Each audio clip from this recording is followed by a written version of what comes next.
So I've been playing around with the shaper, making some test cuts, and I've been making some improvements on the machine, and constantly trying to work it, trying to get it ready so that when I do want to use it, I can just come up and use it anytime. And so there's been things I'm having to deal with there. One being the vise issue, which I believe I've already talked to you about.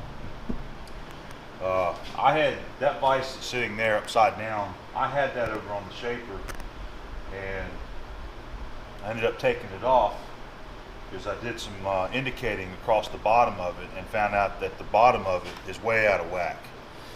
And when I was doing some cutting, okay, this piece in particular right here. Now I do want to point out my finish is looking beautiful. I really like the finish that I'm starting to get. I got a really good tool. I'm leaving a super smooth finish in there, man. I mean, it's just excellent. Okay, I checked this one and I'm off, you know, on sizing whenever I measured the width there. So what it was telling me was that I wasn't flat. I wasn't cutting it flat right there. Getting about 10 thousandths taper is what I'm getting right here. That sun is just coming right in the top of that window right there. But so I did some work on the machine. I did some inspecting, and I checked the vise first. And from one side of the vise to the other on the bottom, it's 5 thousandths difference right there. And that vise is very old. It's been heavily used by the Navy. And somebody even gone in there and brazed it and then recut it. So that actually needs to be refurbished. That might be another good project for later on. So instead, I've been working on the original vise that I took off, and I inspected it and did some work on it. I found out that on the bottom for your fixed, or not your fixed jaw, but your moving jaw, that the bolts that hold that block on where the threads are, all the bolts were loose. And that's one of the reasons I was getting that lift on the moving jaw. So I tightened all those bolts down, and I still get a little bit of lift, but ain't nothing like it was, okay? So it's doing much better now. So the other problem is the jaws that were on it. I took these are the jaws, and I want you to look just how horrible these things are. Somebody has, these are shop made, but I mean, man, they abused the hell out of this vise right there. Look at those rolled edges right there. And just, it's all chowdered up, as Tom would say. Just all chowdered up. Even on the back side, man.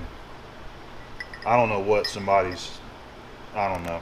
Anyway, we need to make some new jaws. So that's what I want to do. Now, what I'd really like to make is some really fine, high quality ground, hardened and ground jaws.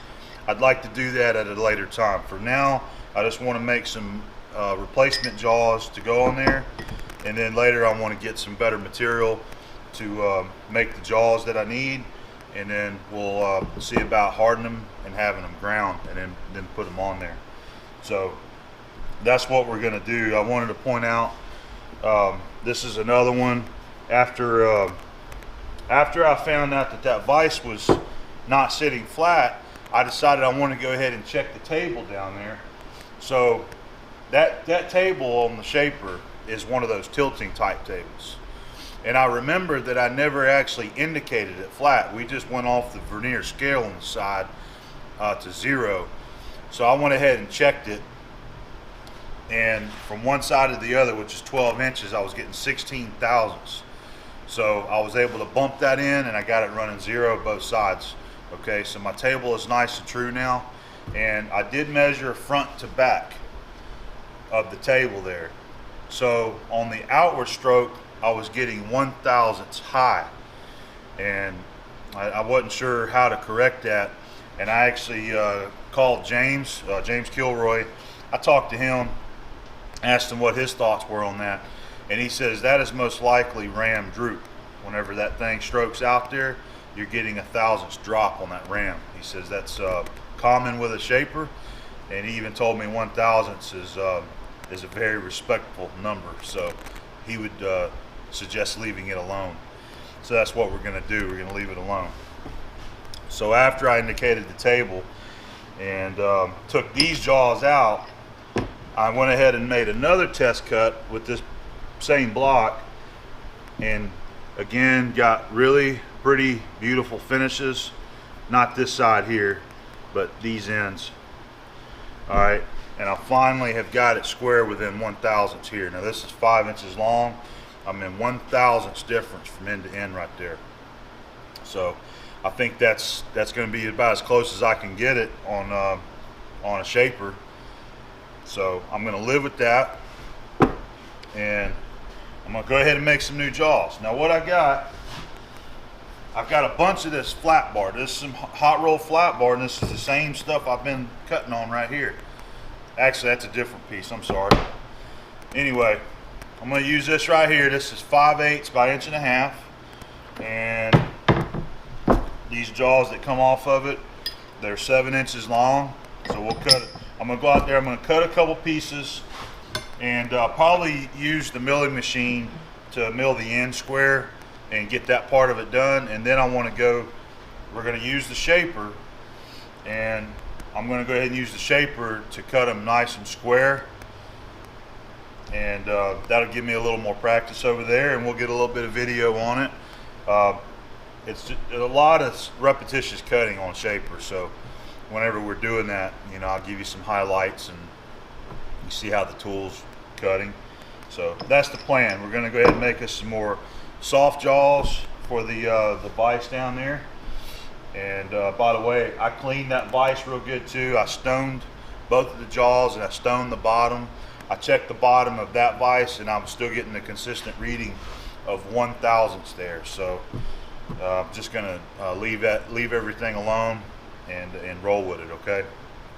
So that's what I'm gonna be working on today, is getting these two jaws cut and shaped to size, all right? Okay, I got the two pieces cut, and I'm just going to square it up in the mill. We're going to utilize our Colin Chapette mill stop there, and I've cut them 7 1/4, and I'm going to finish the ends at 7 1/8. They'll stick out of the vise on each end, about a 1/16 on each side. Okay. Use a little bit of that anchor lube there.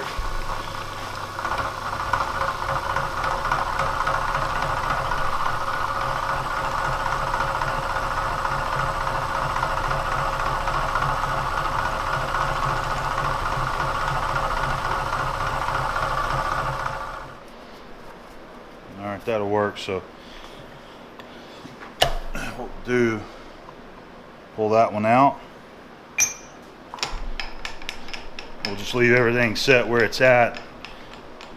Run your cutter back over to the other side. Alright, and drop your next one in. Touch the stop. Tighten the vise up. Alright, and you're good to go.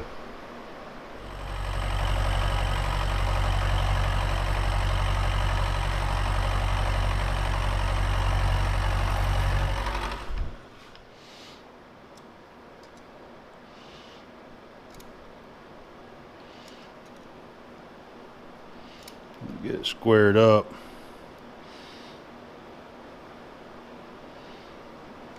Okay, there we go. I believe that's close enough right there. Okay, we're going to go ahead and start shaping these. So here's the vise that we're making the jaws for. This is the original vise to the machine. And this is where I said I went in and stoned the bottom, stoned the sides here. So it's nice and flat. It would be nice to resurface this vise one day, but I would rather do that if we do a complete rebuild on it. So I'm going to use these Kurt type jaws right here. These are hardened jaws as backups.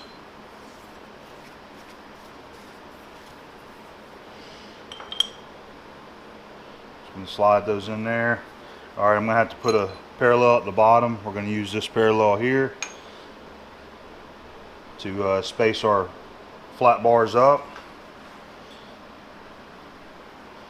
All right.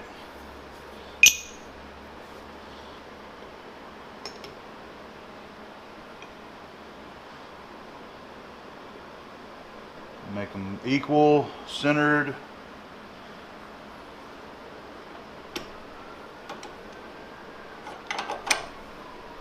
All right, give it a little bump with the lead, and then what I like to do is, hold on. There's another project I've got to do on this shaper, and that is I need to make a couple more handles for this thing.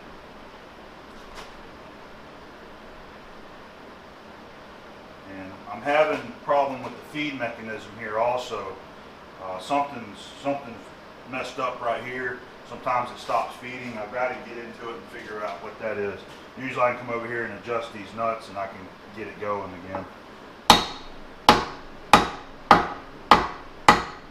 Alright, just bump it down. See, it's hard against that bottom jaw right there, or I mean that bottom parallel. So it's flat, and then when I flip it over, I'm going to do the same thing. I'm going to bump it down so that I know that it's good and flat right there. So that should be good to go. Let me go ahead and get some parameters set up so that I'm not wasting a bunch of video, and I'll bring you back and show you what we're doing here. Okay, we're ready to start cutting. I had to get my stroke length correct, and I had to get it centered properly, and what I have it is about a 1/4 inch past the end of the cut, and I give myself about an inch down here on this side. Okay, so we're good to go, and all I got to do is just bring the tool down and touch off. Go ahead and move that over, and this is the clutch. This is where you engage it here.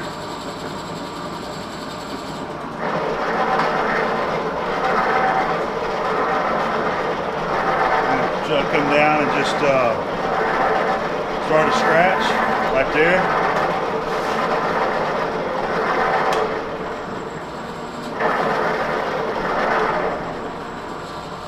I'm going to go ahead and move it off.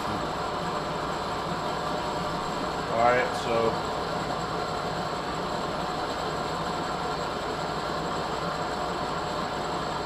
I'm just setting the 0 up here.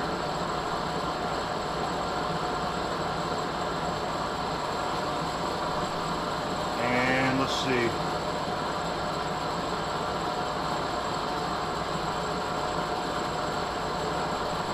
I'm going to take 10 thousandths.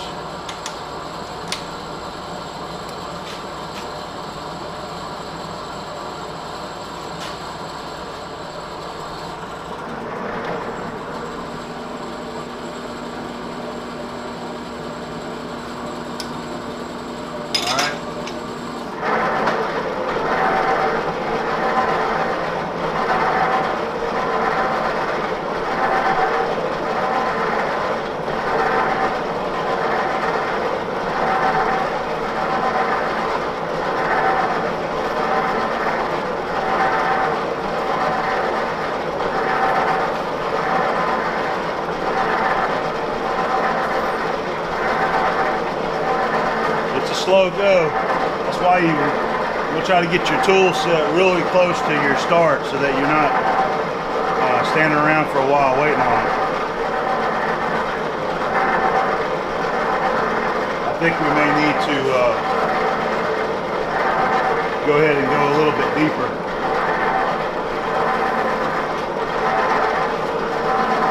I'll let it feed in just a little and see how it does. Sped it up some.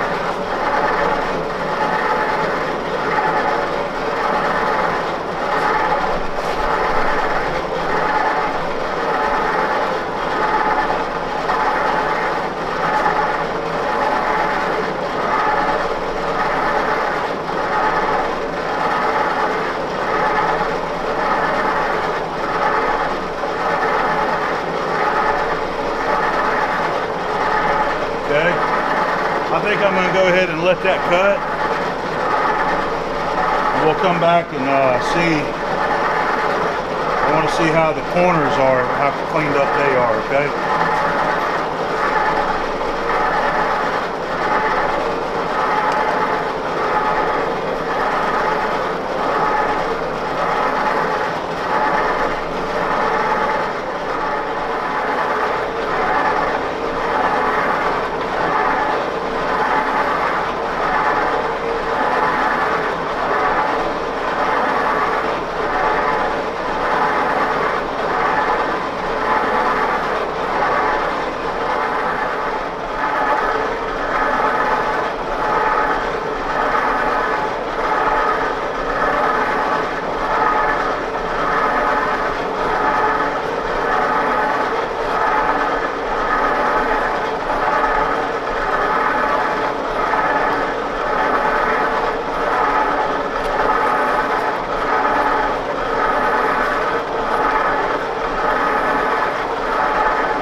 the side. So we're going to go ahead and stop the feed.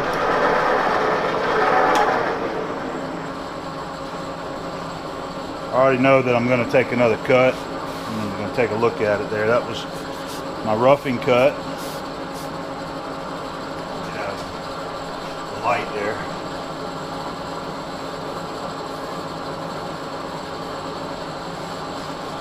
So what I want to do now, I'm going to take another 10 thousandths, and what I want to do is slow my feed rate back down from where I had it.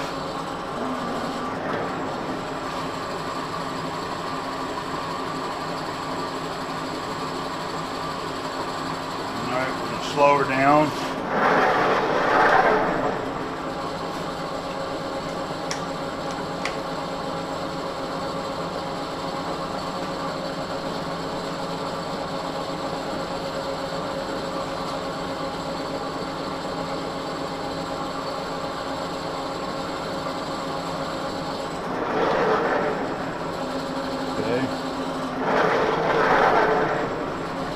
I'm going to use the, I call this the compound here, to call it the top slide too. I'm going to bring this down 10 thousandths, lock it, and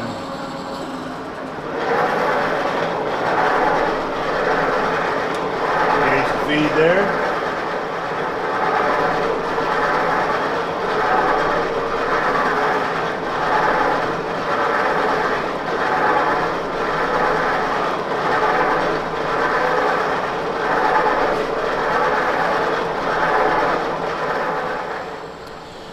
So I made my first cut across the new jaws, and wasn't completely happy with the finish that I was getting.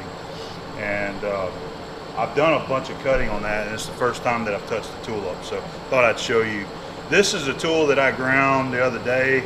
It's a Rex AA, and I'm just sitting here honing the radius, and I could see the cutting edge there. It had just a slight bit of wear. So I wasn't getting as smooth a finish that I was getting, but in case you're interested, that's the profile right there. Got a nice big radius on there that's honed. I've kind of got it at an angle like that, so it's cutting more on this side. So I've got some side and back rake to it. And as I said, I'm just rehoning it. I'm gonna go all the way around this radius, and what I'm feeling for is that cutting edge where it shears. I mean, I'm trying to get it just as sharp as I can, and it feels like a knife right there. So we'll just continue to hone it just a little bit, and I'll go over it with this really fine hone on this side like so. I'm going to go down there and make a finish cut, and hopefully we'll get a little bit better finish this time.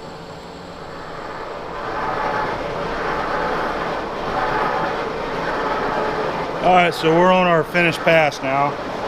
This was after I honed the tool bit.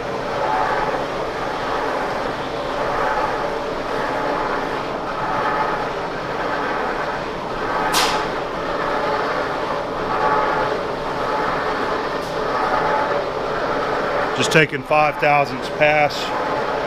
My feed rate is set about 4 thousandths per stroke.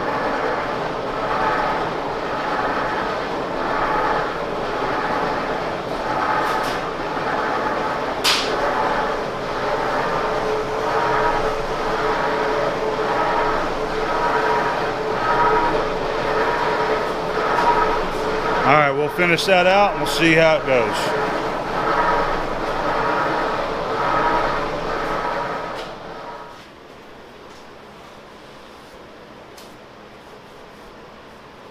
See how we did.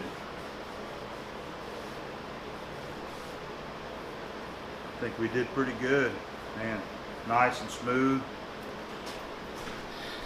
I don't know how that's coming out on camera. Let's look at it through some reflection there.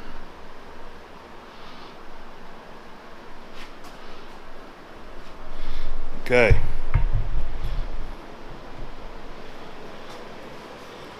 I'm happy with it, so we'll get this cleaned up and just flip them over, and we're gonna bump them down and do the other side. All right, I got them deburred. I just file them, and I got all that cleaned out, so we're getting ready to drop them back down in there.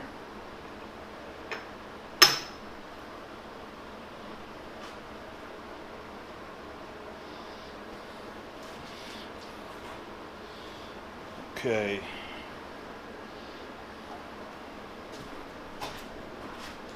And then what I do is I want to make sure that I'm going to bring it back to the right the end there. Move it on over some.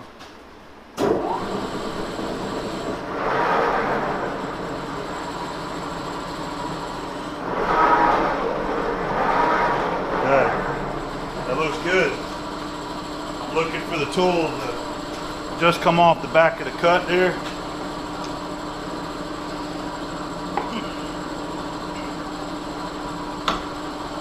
Okay.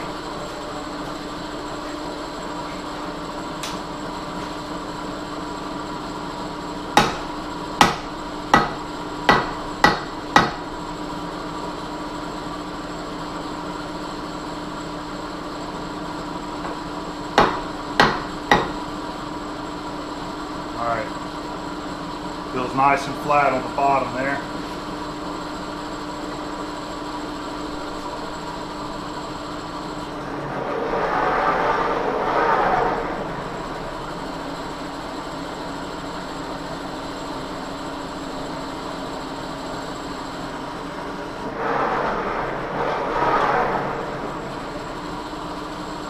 Go ahead and lower the slide down. I'm gonna go 15,000, so that'd be a 64. Bring the table back over by the tool bit.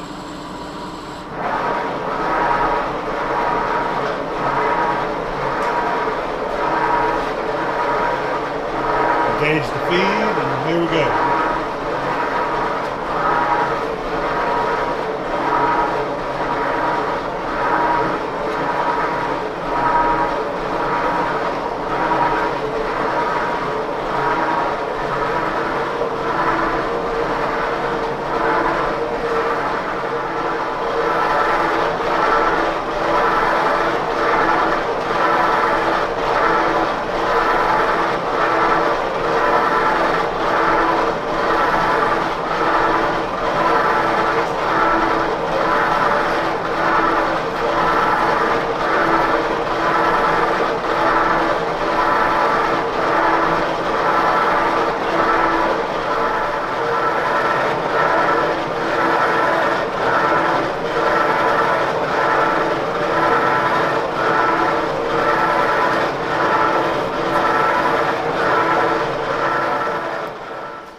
We just finished our cut for this side here. I'm going to take a look.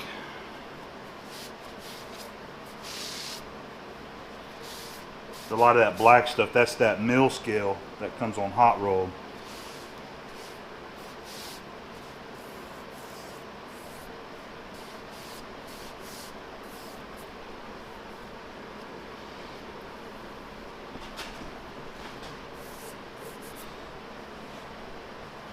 A little more rough than what I wanted.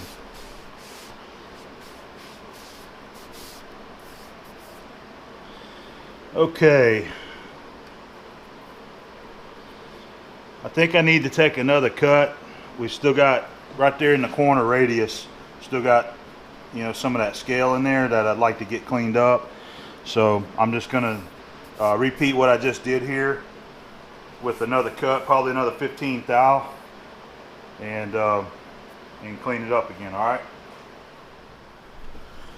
right, I just finished filing them off, and what I want to do is I want to mic them and see how square I got them.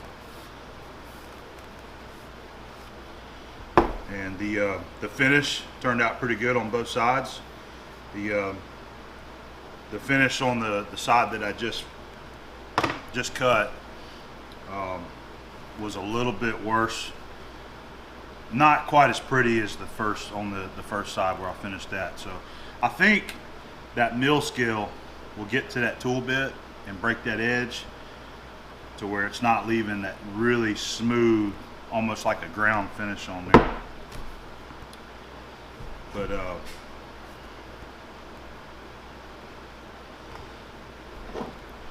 what I want to do is go ahead and mic them and see how square I got them.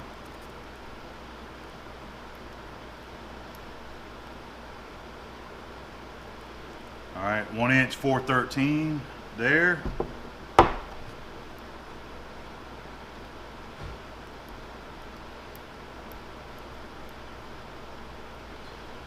One inch 412. That ain't bad. A thousandths. That's closer than I thought I was going to get that. So let's see how close this one is.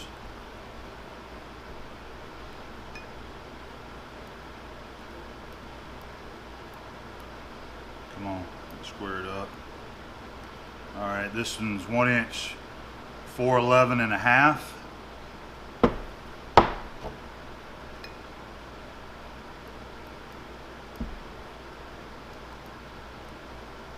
And 1 inch 410 and a half. So this one I'm a thousandths off also. So somehow I got one of these bumped down, what, about 2 thousandths, about 2 thousandths lower than the other, and that's the reason for the size difference there.